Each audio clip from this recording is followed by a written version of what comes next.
Great. Good afternoon, everyone. It is noon or just afternoon now, so we are going to get started with our March in the Boardroom series.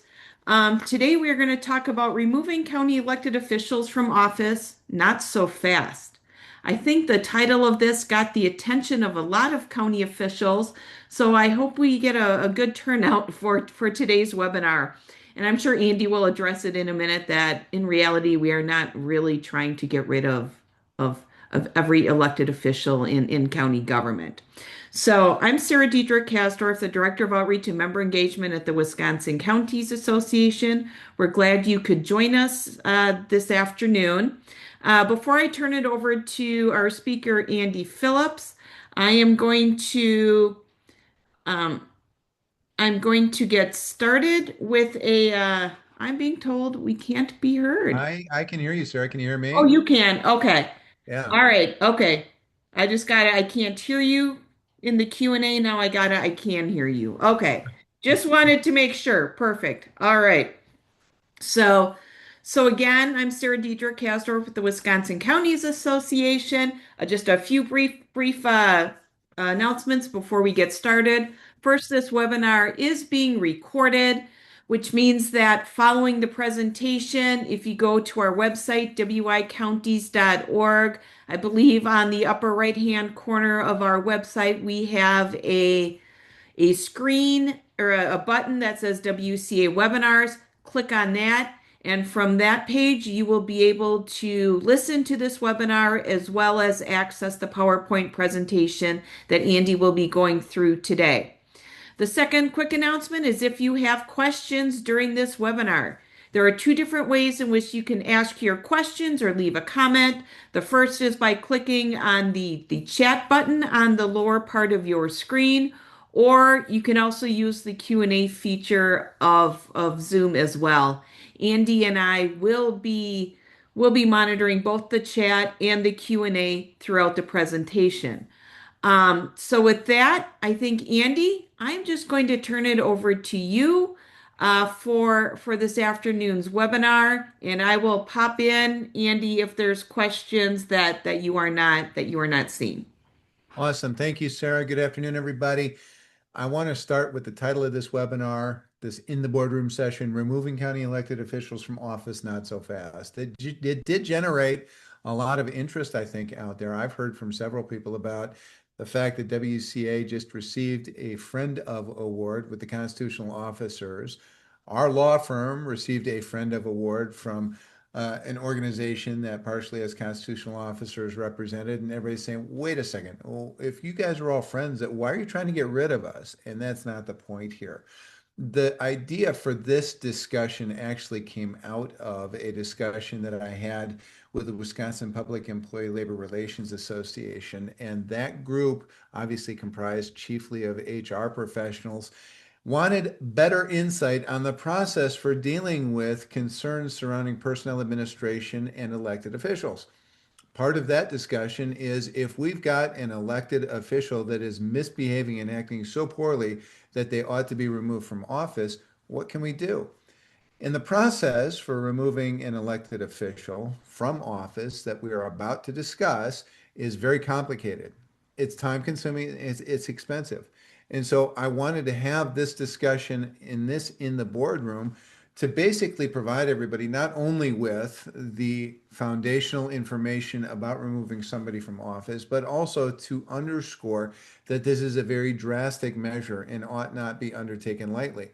It's completely different than dealing with other for-profit, nonprofit, private sector organizations. Typically, in those circumstances, removing somebody from a position, you follow basic HR guidelines and principles. You don't discriminate on a prohibited basis, but otherwise you have pretty much free reign to remove somebody from a position. We have at-will employment in Wisconsin. That's not the case with elected officials. So I wanted to dispel this notion that if we are all of a sudden not getting along with an elected official, that we can somehow remove them from office by vote of the county board or whatnot. So that's why we have this in the boardroom discussion today.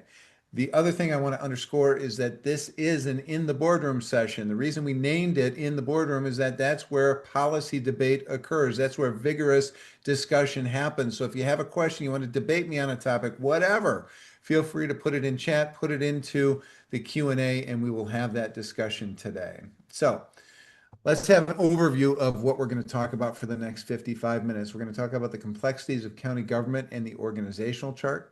We're going to talk about the role of constitutional officers.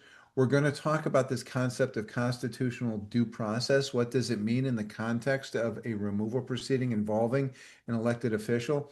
And then how can we avoid this entire process? Because ultimately, we want this process to never be used. So, how do we get from point A to point B? Point A being we have elected officials within our organizational chart. Point B, everybody is working in harmony to better promote the interests of our particular county government. So roles and responsibilities, and this is a very, very basic discussion. This roles discussion is going to take all of 5 minutes. We're going to get deeper into the roles and responsibilities discussion at the April installment of In the Boardroom. Why are we doing it in April? Well, that In the Boardroom happens to be right after the organizational meeting in April. So we're going to have a whole host of new elected officials, county board supervisors, assuming office next month, and we thought it would be a good opportunity to provide a deeper dive look at roles and responsibilities in county government.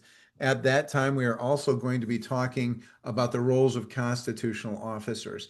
And before I forget, I want to make this very, very clear that my good friend Stacy Hoffman wants me to make sure to say that registers of deeds are the best constitutional officers ever. And if you want to dispute that, Stacy Hoffman she's the Register of Deeds for Jefferson County, Stacy H at jeffersoncountywi.gov, I think is the address. Otherwise, she can put it in chat and everybody else can see. But I wanted to make sure that I put that plug in for Stacy and Registers of Deeds. So, roles and responsibilities within county government. We have the County Board of Supervisors. That is the legislative branch of county government. They serve a legislative function. Cooperative decision making. County Board Supervisors don't have any sort of singular authority, nor do they exercise any sort of operational authority over any aspect of county government. All right. So it's very important that we have an understanding that the county board is the legislative branch within county government. If we look at the role of administration, department heads and staff, they, unlike our county board, are focused on operations. Their focus is on the minutia, the day-to-day activities within county government. They address departmental or individual issues. They're required to spend an awful lot of time and effort on that minutia, the details of the operations. For that reason, we expect our administration and our staff to have specialized training, to have qualifications, to be able to do their job and to do their job really, really well. So if we look at this organizational chart, if we were going to stop there and talk about the county board as the legislative branch, administration and staff as the operational arm, it's a pretty simple organizational chart. We have a county board, we have committees of that county board that assist the county board in its legislative function, but then we have an executive administrator or administrative coordinator that receives policy direction from the county board, but then has independent authority to carry out that policy direction in an operational capacity, the way that that executive administrator or administrative coordinator sees fit. And if we have concerns or issues, then the county board addresses those concerns or issues through the executive administrator or administrative coordinator. Under that executive administrative coordinator or administrator, we have the department heads, and then under those department heads, we have staff. Now, that's not to say that department heads don't ever interact with committees. We know that department heads do from time to time provide reports and information to the county board, but the reason that they are doing that is so that the county board can make informed policy decisions. In other words, all of the department heads, staff, exec, administrator, administrative coordinator assist the county board in carrying out its legislative function by providing county board with the information necessary to make an informed policy decision. But because we're Wisconsin counties, nothing can be simple. And I say that a bit tongue in cheek, but I think everybody on this discussion today is going to agree with me that there is nothing simple about the county government organizational chart here in Wisconsin. We have this thing called constitutional officers. So where do they fall on the organizational chart? If we've got a really simple organizational chart based on what I just discussed in terms of the role of the board and the role of administration, are we just all of a sudden complicating things tremendously by layering in this whole constitutional officer concept? And the answer is, well, yes, we are. We are complicating it significantly. But the reason we're complicating it really isn't that complex. The reason we're complicating it goes back to the very institution of our statehood back in 1848 and our Wisconsin Constitution. Our Wisconsin Constitution, Article 6, Section 4, Article 7, Section 12, contains a list of constitutional officers that serve our county government. And it goes down the list: county clerk, coroner, register of deeds, DA, sheriff, clerk of court, surveyor, treasurer. The Constitution doesn't prescribe the duties of these particular offices, but instead says that the legislature is going to legislate what the duties of those offices are. And so then the question comes up, well, why do we have these offices recognized in the Constitution? Why aren't we more like a city, a village, some other level of government, school district, where essentially we've got the clean organizational chart that Andy, you said 5 minutes ago was such an awesome and clean organizational chart? Why do these offices exist? Well, if we look at the fundamental nature of these offices, look at what they've done historically, and then look at what they currently are required to do by statute, they carry out a state function at a local level. County clerks are responsible for record keeping for state purposes in large part. Not to say they don't do more, they do, but in large part, they carry out a state record keeping function. Same with the Register of Deeds. We want a uniform system of recording land records. And so our Register of Deeds carry out that function within our counties on behalf of the state.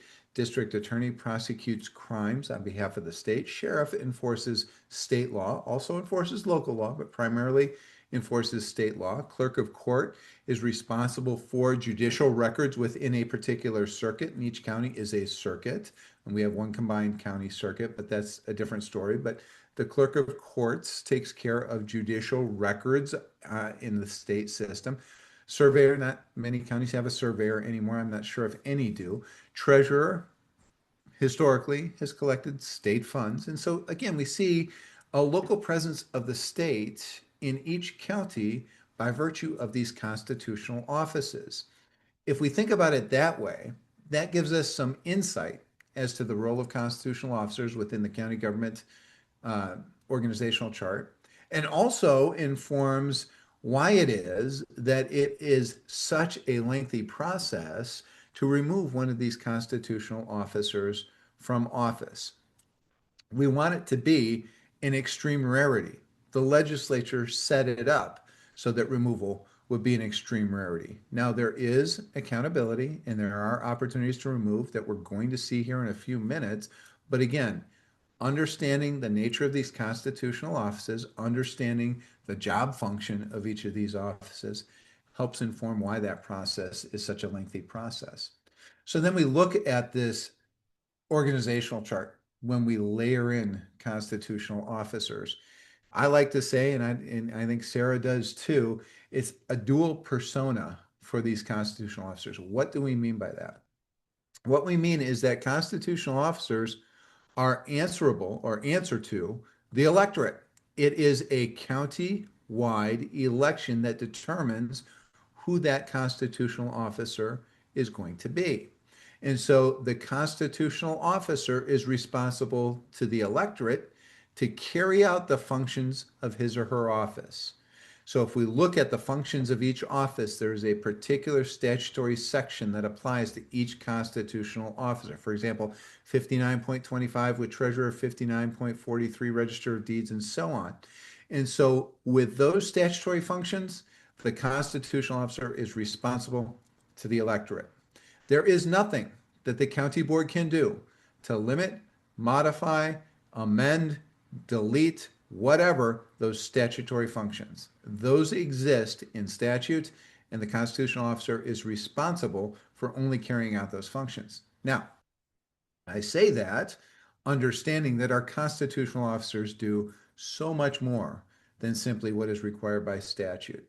I think if you asked our constitutional officers, hey, If you just limited your job to what's required by statute, how much extra time would you have? They would probably say a ton. We do so much more than what is contained within statute. Well, what more is it that these constitutional officers do? Well, it kind of depends on the office, kind of depends on the county in terms of custom, policy, practice, whatever.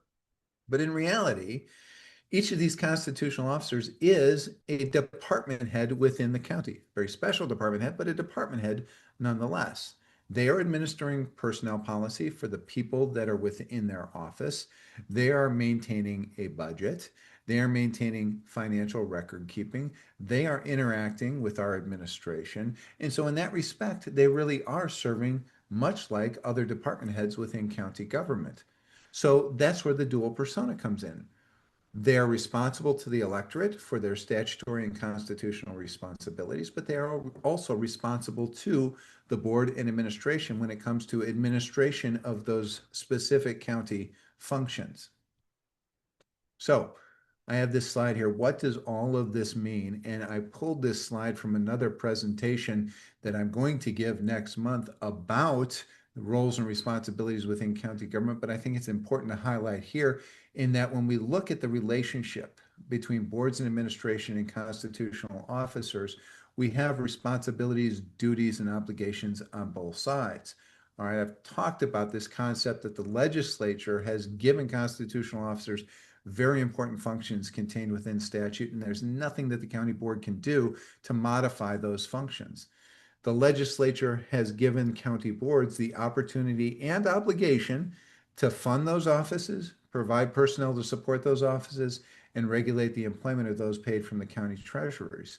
And so we see obligations and duties and responsibilities and opportunities on both sides of the equation. Now, from time to time, we see the relationship break down. And I have unfortunately been part of various situations in various counties where that relationship has broken down. And it gets really ugly. It gets really ugly really fast because we have constitutional officers typically saying that county board is taking some action that infringes upon their constitutional and statutory obligations or somehow is not adequately supporting the function within that constitutional office, which is required by state law to be carried out. And so that's an allegation. It's ugly. And we have a county board saying that we have constitutional officer not performing consistent with the expectations either in statute or county board policy. So we need to dispel ourselves of that potential. And the only way that we can get from having that disagreement to getting along is figuring out how do we inform one another really, really well between board, administration, and constitutional officer as to the roles and responsibilities of each. So I always encourage very, very healthy discussion between those two sides, if you will, constitutional officer and county board and administration. I bring this up now because we have organizational meetings that are occurring the third Tuesday of April next month. At those organizational meetings, I assume there's going to be some level of orientation. What does it mean to be a newly elected supervisor on a county board? As part of that discussion, are we as a county having our constitutional officers come in and provide an elevator speech on what it is that they do on a day-to-day basis? And are we setting a calendar for the next year where constitutional officers have a greater opportunity, a more in-depth look at what they do each and every day within their office? And if the answer to either of those is no, we're not doing that, I would strongly recommend that you consider doing something like that because I think in that circumstance, having that opportunity will go a long way to creating an environment where we get along as opposed to having disagreements. All right. So again, if we look at the last bullet point, I think this is so important. When it comes to the citizens within our county, the citizens within our county really don't care whose job it is, really don't care what statutes say about certain things. They want service. They want the county to serve them. And so I think a discussion between board administration and constitutional office about roles and responsibilities encourages the parties to get together and say, what's the most efficient way that we can deliver services to our citizens who rely upon us, who demand those services from us, and are entitled to rely upon those services. So let's have those discussions. All right. So let's talk about this whole removal process. Before we go further, I want to make this clear. The removal procedure that I'm going to talk about applies not only to the constitutional offices that I've just discussed, but also applies to other elected officials within the county. That means board members. That means county executive. That means every elected official within the county. And I use the term a lot, constitutional officer, and I think everybody understands what I'm talking about when I use that terminology, the Register of Deeds clerk, clerk of court, treasurer, and so on. But if we look at another office that is recognized in the Wisconsin Constitution, it is County Board Supervisor. So in that respect, County Board Supervisor is also a constitutional officer. So when we talk about removal procedure, we're talking about all of the elected officials within county government. All right. I think the easiest way to lay this out is to go through the steps associated with removal, and then I can comment on each step. Again, if you have questions or are confused about this, please put it into Q&A or chat and I'll address that. So let's say that we have a situation where we've had a breakdown in the relationship between elected official and county, and we have a very difficult decision to make about we might want to remove this person from office. Step one in that process is that a resident taxpayer of the governmental unit of which the elected official is an officer, in this circumstance it's a county, files written verified charges. All right. That means that the charges have to be in writing and that they have to be verified. What does verified mean? That means signed under oath. That means that whoever is signing the charges is going to attest to the truth or the veracity of what's contained within those charges. Now, the statute says, and I'm talking right out of chapter 17 of the statute, 17.10 is the particular statute, says that it's a resident taxpayer of the county that can file those charges. A county board supervisor is a resident taxpayer of the county. A county board supervisor, therefore, can file these written verified charges. All right. Once those charges are filed, then the written notice of the time and the place for the hearing must be provided to the elected official who is sought to be removed at least 10 days prior to the hearing. That can happen in person or by mail. Now we know that in order to get to the point of filing the written verified charges, there's a lot that has to happen.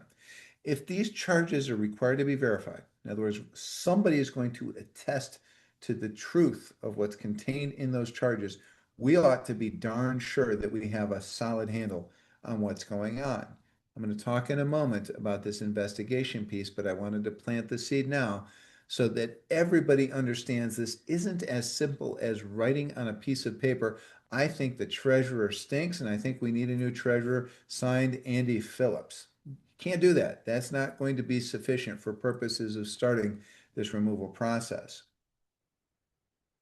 In fact, if we look at what's required of these verified charges, it's a due process analysis. What do I mean by that? That means that constitutionally, under the United States Constitution, if we have a cause provision relating to removal of a particular governmental officer, that means that due process in the Fifth Amendment context applies.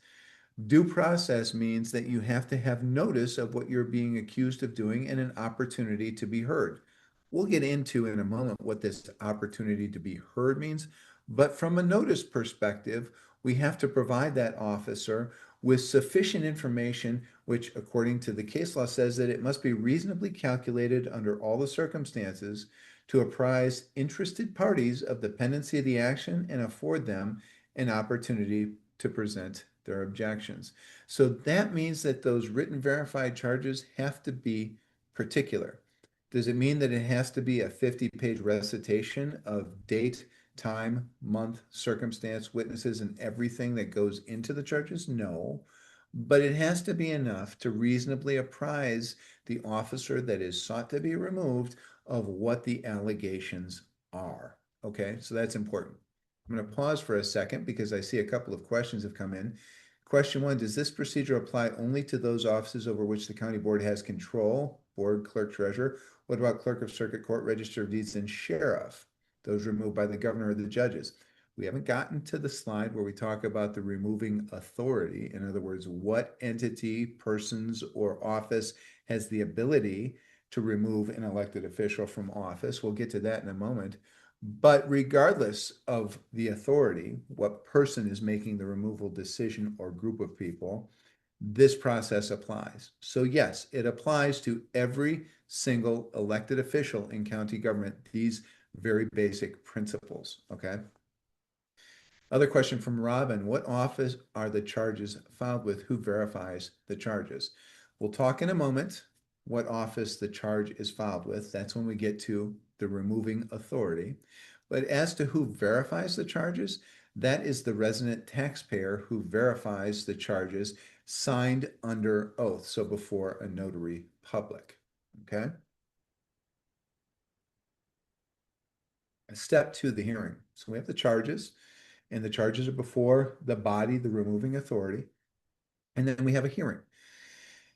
According to the statute, again, 17.10, it says a speedy public hearing at which the elected official shall have the full opportunity to be heard to present a defense against the charges personally and by counsel. The officer sought to be removed, all right, the one against whom the charges are filed, has the opportunity to file a verified answer to the charges. It's an opportunity, not an obligation. And so it's not required that an answer be filed, but many times an officer that sought to remove will file an answer. And if they do, it has to be verified. So subject again to the attestation from the notary public as to it being signed under oath.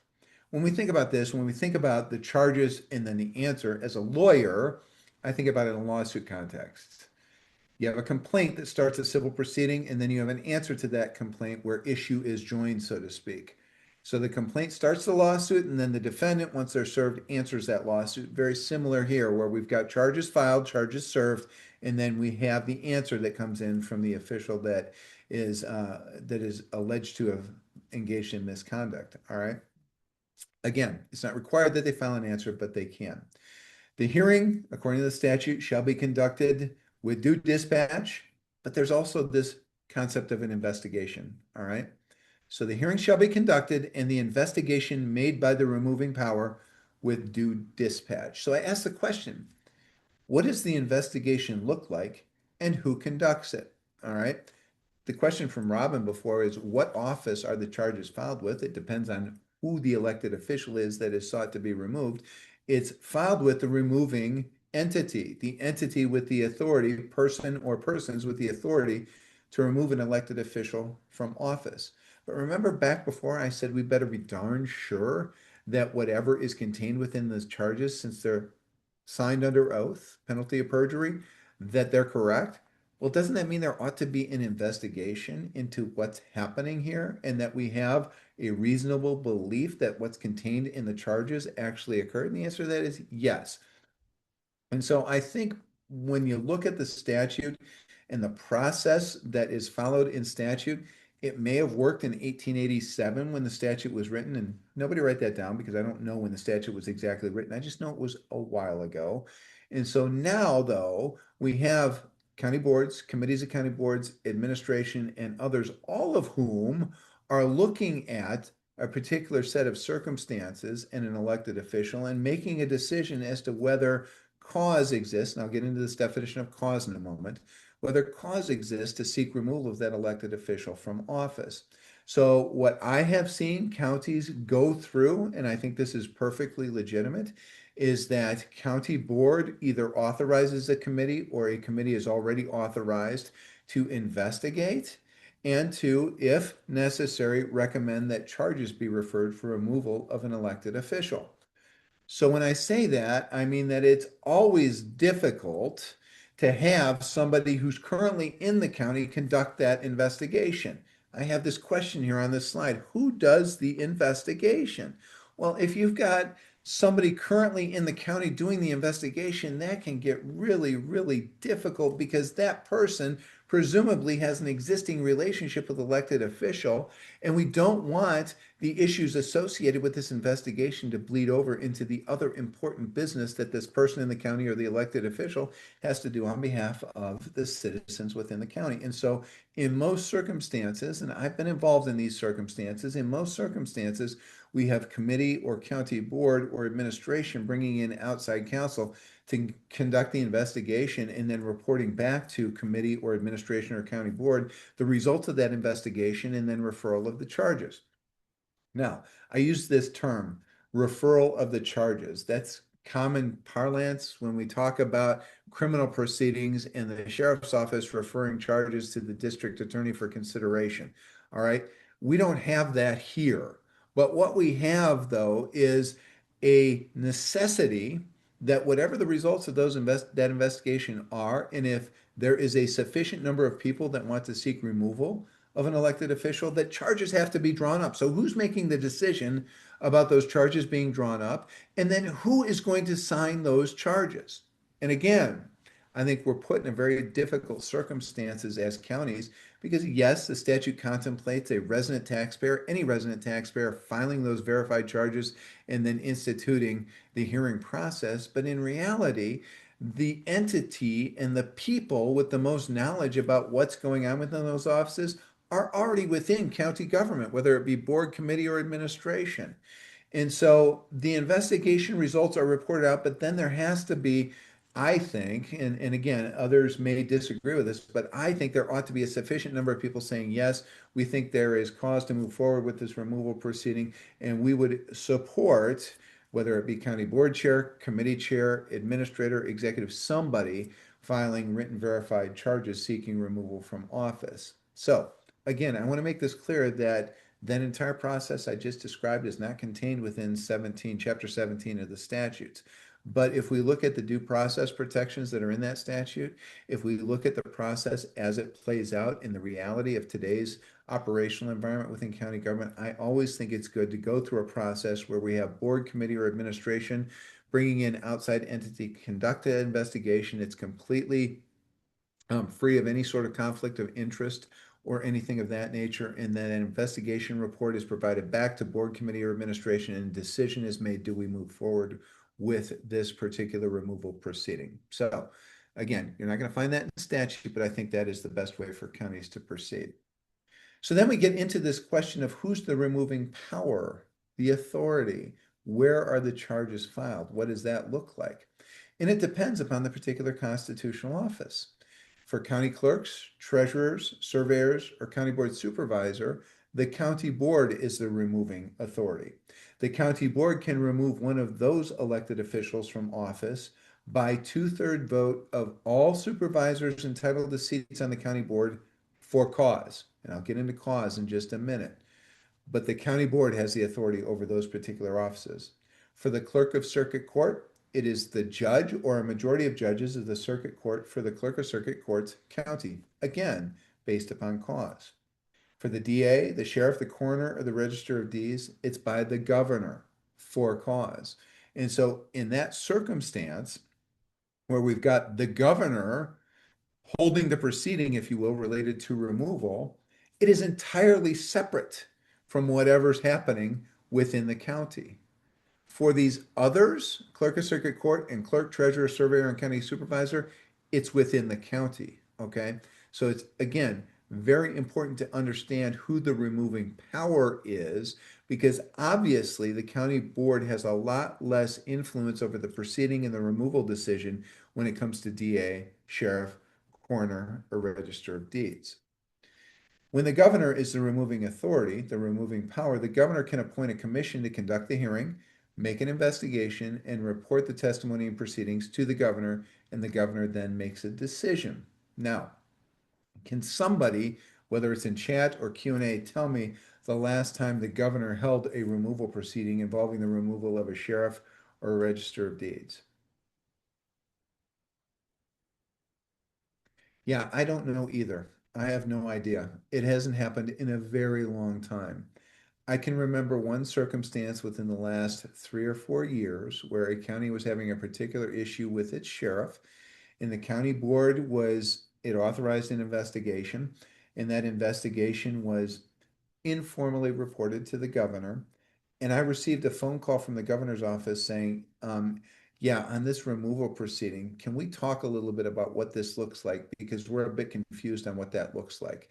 It was an interesting conversation because I had never been through a removal proceeding where the hearing was before the governor. And so it was based on statute, and that's all fine and good, but it underscores the extreme rarity where we have removal proceedings before the governor. All right. So again, this is a process that we hope and pray we never have to utilize. And thankfully, it hasn't been utilized an awful lot in the course of history. So I want to focus back on when we have the inside the county type proceeding. In other words, it's the county board or it's the judge or a majority of judges. Due process, remember, is baked into this statutory process. Due process from a U.S. constitutional Fifth Amendment perspective. An unbiased tribunal is a constitutional necessity. The denial of an unbiased tribunal is the denial of due process. DeLuca versus Common Counsel, that was a 1976 court case. And what DeLuca teaches us is that if, for example, the county board is the removing power, if we have a board supervisor who either filed the charges or votes for a procedure to initiate removal, are they entitled to vote on the ultimate removal of that person? The answer is typically yes. It's not automatic disqualification. And so I oftentimes get questions from counties with I've had the unfortunate, um, I guess, circumstance of assisting those counties with removal proceedings. They're like, well, if we have our board chair or our committee chair or committee vice chair sign those charges, don't they have to recuse themselves from the ultimate removal proceeding? The answer is no. As long as they have not shown unconstitutional bias as to the outcome of the proceedings, they are still qualified to sit on the county board who is ultimately going to determine whether, by two-thirds vote of all supervisors entitled to a seat, that officer ought to be removed from office. What we are talking about, based on, again, our understanding in DeLuca, what we're talking about with respect to due process from a constitutional perspective of having that unbiased tribunal is that if we show circumstances like a member of the county board has a financial interest in the outcome of a decision, or if a member of the county board has been a target of personal abuse or criticism from one of the parties before them, then we might have a high probability of bias. All right. So again, we look at the necessity to have that unbiased tribunal that is going to adjudicate the charges before it. But when we talk about unbiased tribunal, it's not necessarily just thinking that somebody might have a particular outcome in mind. That's not enough to show unconstitutional bias that the bar is set way above that level. But again, it's an important discussion to have whenever we're going through this process to ensure that we are not unfairly abridging somebody's constitutional rights. Because if we do, that might lead to federal court litigation, which would not be a good outcome for the county. All right. So as it relates to the procedure of the hearing, the removing power is authorized to administer oaths, issue subpoenas, and pay a stenographer to take testimony at the hearing. It says may in the statute. I will tell you it is going to be required that there is a stenographer, a court reporter at that hearing. We are going to treat this process just like a circuit court treats its trial court process. We are going to have a stenographer, court reporter. We are going to administer oaths. We are going to go through direct examination, cross-examination, just like a court would. Why are we going to do that? Because then we can be certain that we have followed all due process requirements that are baked into the statute by the United States Constitution. Now, unlike a criminal proceeding, there is no right against self-incrimination in a removal proceeding. So I think everybody on law who's ever seen an episode of Law and Order knows what it means to plead the fifth. People can't plead the fifth in the context of a removal proceeding. In fact, the statute is very explicit in that regard. There are some limitations on the immunity and so on, but I don't want to get into those, but I just want everybody to be aware of the fact that there is no privilege against self-incrimination. So then we get to the removal decision. The removals from office for cause shall be by order, a certified copy of which, along with a complete transcript of the testimony and proceedings, and a statement of the cause or causes. And I'm pausing there to highlight that phrase, the statement of the cause or causes. All right, remember that. For which removal is made shall be filed with the removing party in the location set by statute. So that gets filed with whatever the official office is of the removing power. Governor, governor's office, county board, county clerk, and so on and going down the line. So what is cause? We've talked about this concept of removal of elected officials may only be made for cause. What does cause mean? Well, it's defined in 17.001 of the Wisconsin statutes as inefficiency, neglect of duty, official misconduct, or malfeasance in office. And if you're sitting there looking at those words saying, that's kind of broad and nondescript, you're not alone. It is broad and nondescript. All right. I think that there's a reason for that. I wasn't there when they drafted the definition of cause that found its way into 17.001 of the statutes, but I think that it is recognition that this is not a full-on judicial proceeding. We don't have a judge in a black robe applying legal principles to the particular facts before that judge. Understanding that we have a removal authority that may be the governor, maybe a county board, clerk of circuit court, it is a judge, but these are decisions made by laypersons typically about removal. And those laypersons are going to apply their traditional concepts of what cause may be. And those traditional concepts, in my mind, include inefficiency, neglect of duty, official misconduct, or malfeasance in office. That being said, if we look at the concept of neglect of duty, what is going to inform us as to what a particular elected official's duties are? The statutes. So we look at the statutes and we look at the official duties under statute and we say, has the elected official neglected any of those duties? Official misconduct and malfeasance in office, again, very broad terms, but we do have misconduct in office statutes, 946.12. So that statute is going to inform us as to what misconduct is as it relates to an elected official. Malfeasance, acting poorly in office. What does that mean? We may have county board rules that define the rules of conduct for a particular constitutional office, in particular, a county board supervisor. And so even though these are broad and nondescript terms in a sense, they are capable of refinement. They are capable of better definition by reference to other statutes, reference to our county board rules, and so on. So we take that definition of cause and we think back to this concept of providing fair notice of what the elected official is being accused of in those charges. Remember, I said those charges have to be in writing and they have to have some sort of particularity that is going to give that elected official notice of the allegations. It's a good idea to put in the charges the specifics surrounding how it is that we believe the elected official has neglected his or her duties, engaged in official misconduct, or engaged in malfeasance in office. Another important point I want to make here, and this is reinforced by an attorney general opinion, is that we can't have one size fits all. I've had questions from time to time from county boards who are updating their board rules saying, well, if somebody misses 3 meetings in a row, can't we just say they're removed from office? And the answer is no, absolutely not.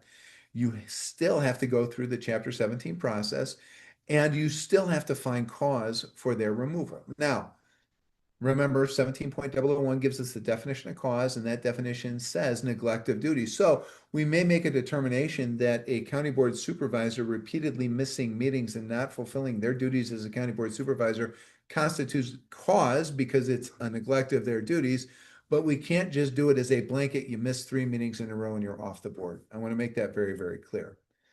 All right.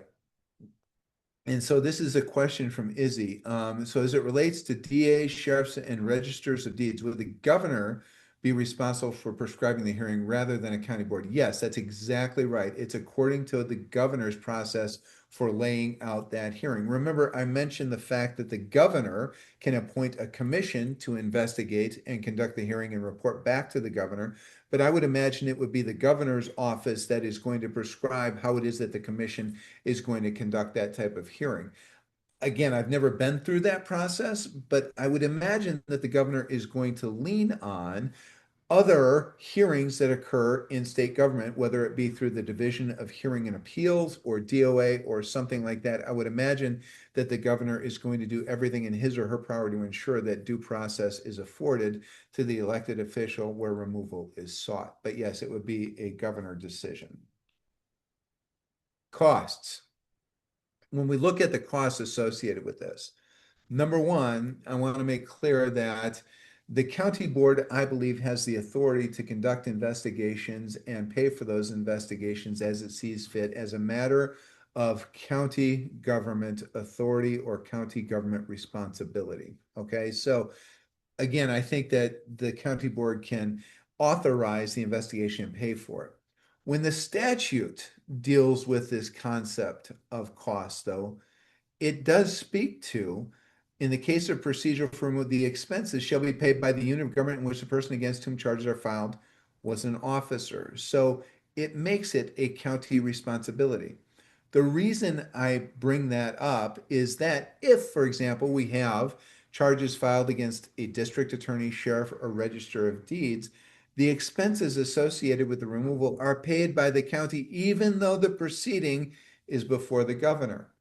When we have a clerk of circuit court that is alleged to have engaged in conduct that leads to removal, it is the county in where that clerk of circuit court sits as an elected official that pays the costs, not the judge, not the judges of that particular circuit.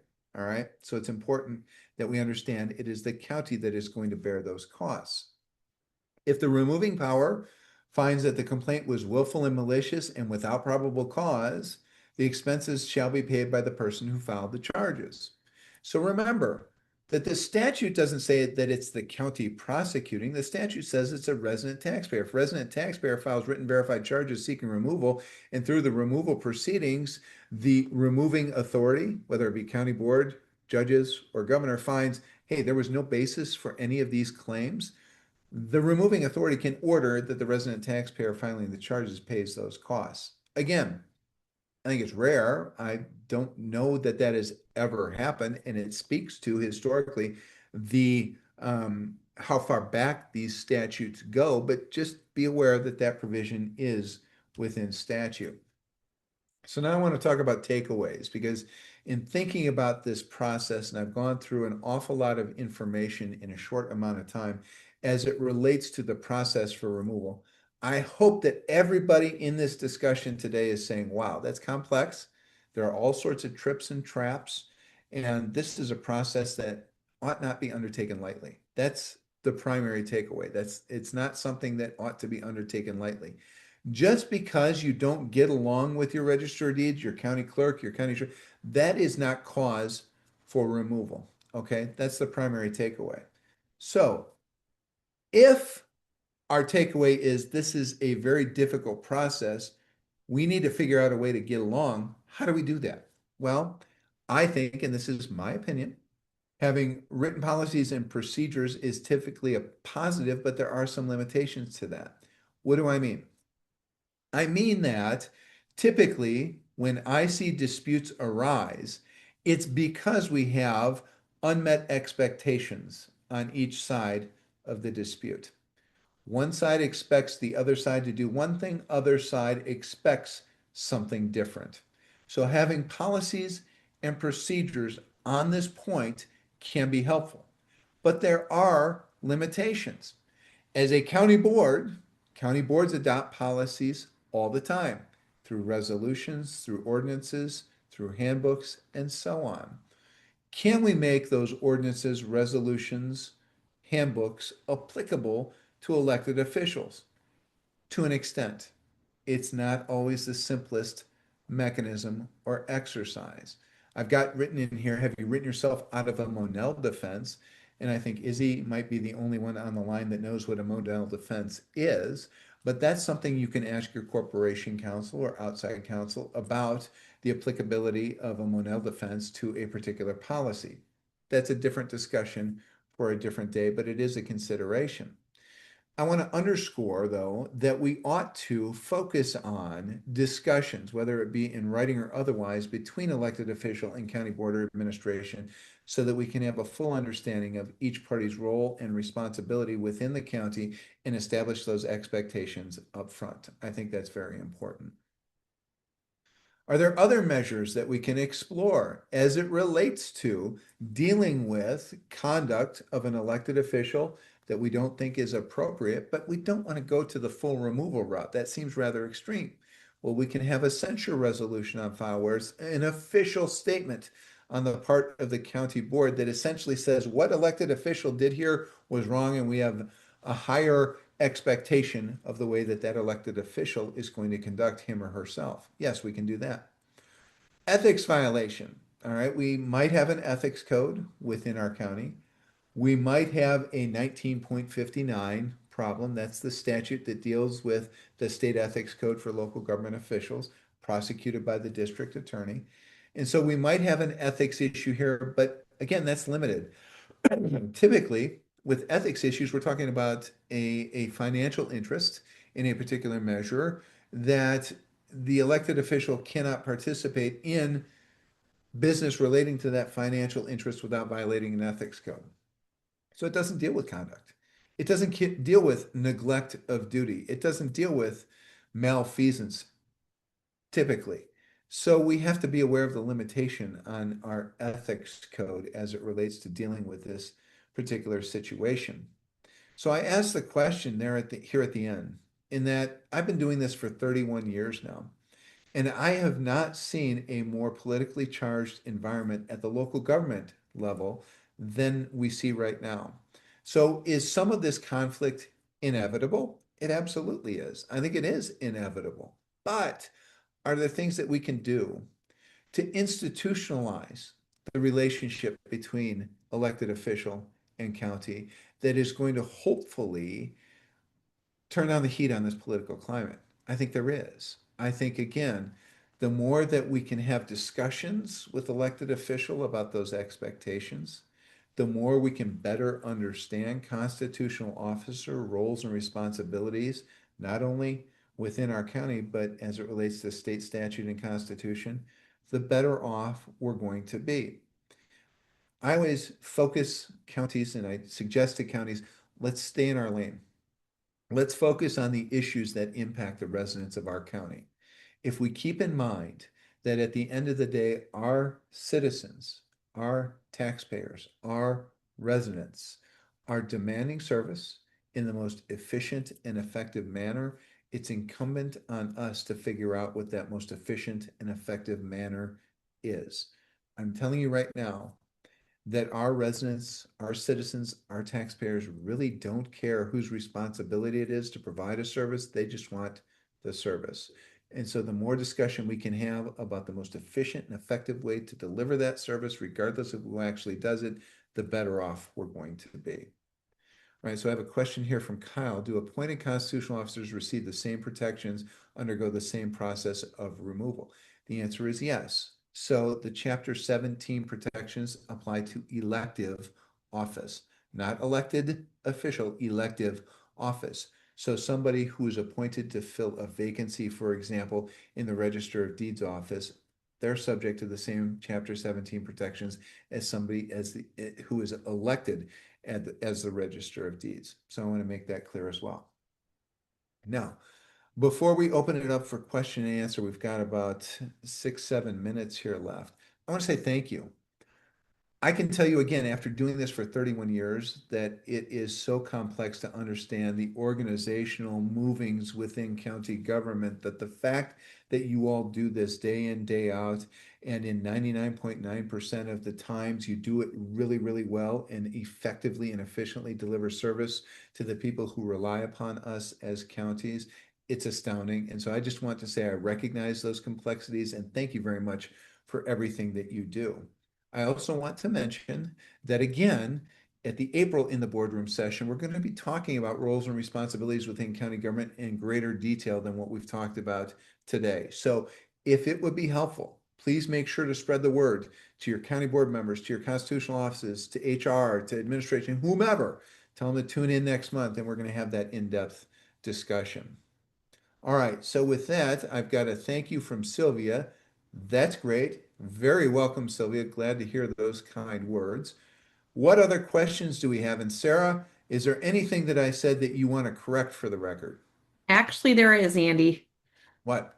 And just I just before I do that, there's a few people that have been raising their hands. We don't have that function on this webinar. So if you are raising your hand and you have a question, please go to the chat or the Q&A and ask your question in that manner.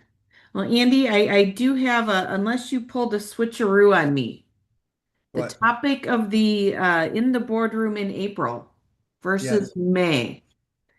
So if you played a switcheroo in me, let me know. But I thought in April, because we may not have our database up to date yet, that the roles and responsibilities will be in May. And Oh, yeah, In yeah, April, we are yeah. talking about the ins and outs of ADA and FMLA compliance and how the two separate sets of laws intersect. Yes, you're So, right, Sarah, and I so am wrong. So this is being recorded for all the world to see. Andy is admitting that Sarah is right and he is wrong. So I want everybody to take note of that. You're right. Yeah, we're doing it in May. Point being is that we did want to have it close to the election, but to your point, Sarah, we're not going to have our database updated after the organizational meeting to ensure that the invite got out to all of the people. So yes, Sarah yes, was right, Andy was yep. wrong. So May April, in the boardroom. Make sure everybody knows about the May in the yeah, boardroom. May 27th. May 27th will be roles and responsibilities. And there'll be lots of other opportunities for folks to talk about roles and responsibilities as well. If I can put in a plug for our county officials workshops, where we'll talk about many aspects of county government. Those will be held throughout the month of May. And we will be getting information out to everybody next week on those.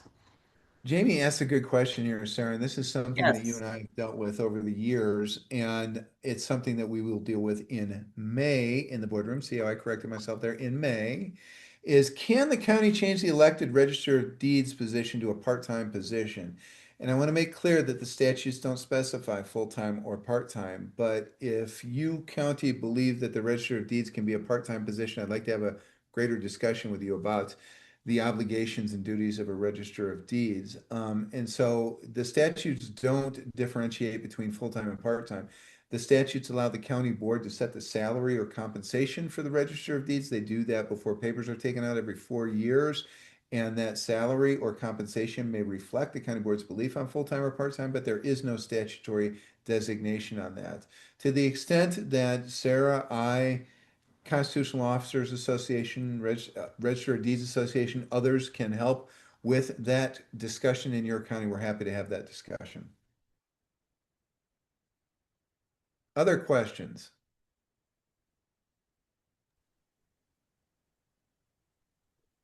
I was gonna say while we are waiting, we can talk about the date of the April. We didn't mention the date for the April web in the I don't boardroom. have my calendar up on It my is computer. What is the date? April 22nd. April 22nd, which is where we will talk about the HR issues, and then May 27th will be the roles and responsibilities. So as long as we're talking about April, my colleagues Kylie Owens and Sarah Hanneman are discussing the Bermuda Triangle, if you will, where we've got ADA, FMLA, and workers' comp all intersecting to create a morass of mess within our employment practices. Make sure your HR professionals know about the April 22nd. Is that right, Sarah? April Yes. 22nd in the Yep, that's boardroom? correct. Yes, and encourage them to join us. Obviously, everybody's welcome on that one, but that's going to be a bit of a deeper dive into personnel administration, which we thought would be good for the HR folks. And Andy, does that mean we will not be seeing you in April? I'll make an appearance to say hi to everybody, but you don't want to hear from me on this stuff. Kylie and Sarah are the experts. All right. Andy, are you seeing any additional questions? I am I not. am not. I I am am not. I am not either. So again, just as a reminder to folks, the The PowerPoint presentation will be placed on our website either sometime later today or I'm guessing by the end of the day tomorrow, along with this recording. Anything else, Andy, for the good of the order? No, I took it off of this. Am I still on screen share? Yes, you are. How about There you now? go. There we go. So I'm off of screen sharing. Yes, if you have any questions and you review this and still have some lingering questions, reach out to me, reach out to Sarah. We're happy to have this discussion. Obviously, removal of an elected official, it's complex and it's a very important decision. So if you have those questions, reach out to us and we're happy to have that discussion. All right, with that, I think that is all we have for today. I want to thank everybody for joining us.